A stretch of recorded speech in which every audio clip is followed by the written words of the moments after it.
যারা পর্নোগ্রাফিতে অ্যাডিক্ট হয় তারা কিন্তু চির অসুখী হয়, জীবনে আর কোনোদিন সুখী বা তৃপ্ত হইতে পারে না।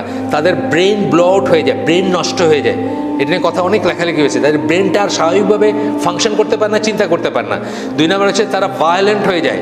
তাদের ওই উত্তেজনাটা প্রশমিত করার জন্য তারা যে কোনো কিছু করতে পারে। এই যে বললাম, রেপ, খুনাখুনি, মারামারি সব কিছু করতে পারে তারা। আপনি দেখবেন, পড়লে এগুলো তো বাংলাদেশে খবরের কাগজে উঠে, এগুলো কোনো রাগটাক নাই। ফ্যামিলি ভেঙে যায়, বিয়ে। পর্নোগ্রাফিতে আপনার 5 মিনিটের একটা ইসের ভিতর যত কিছু এই সমস্ত জিনিসগুলো বাস্তব জীবনে কোনোদিন হয় না।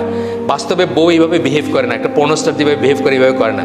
সো আপনি বিয়ের সাথে সাথেই আপনার মনে দূর এটা কী করলাম, মানে বিয়েতে আপনি আপনার পর্নোগ্রাফি থেকে যে ইমাজিনেশন আসছে, জীবনে দেখলেন যে এটা তো কোনো ব্যাপার না।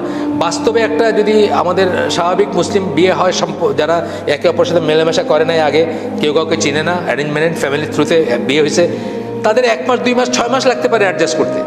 অথচ আপনি পর্নোগ্রাফিতে কী দেখতেছেন, 6 মিনিটের ভিতরে জীবনের সব স্বাদ নেওয়া শেষ, তাই না? তা আপনার কাছে তখন হাইসেন না, কথা সত্যি না?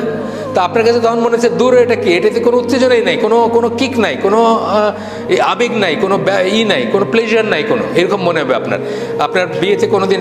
এরপর পর্নোগ্রাফি থেকে আরেকটা যে হচ্ছে, আমাদের সমাজের ভিতরে এখন ইনসেস্ট শুরু হয়েছে। কিন্তু ইনসেস্ট, বাবা মেয়ে, ছেলে ভাই বোন, এই ধরনের দেখবেন পেপারে আসে, ইসে আসে, অনেক ঘটনা আসে।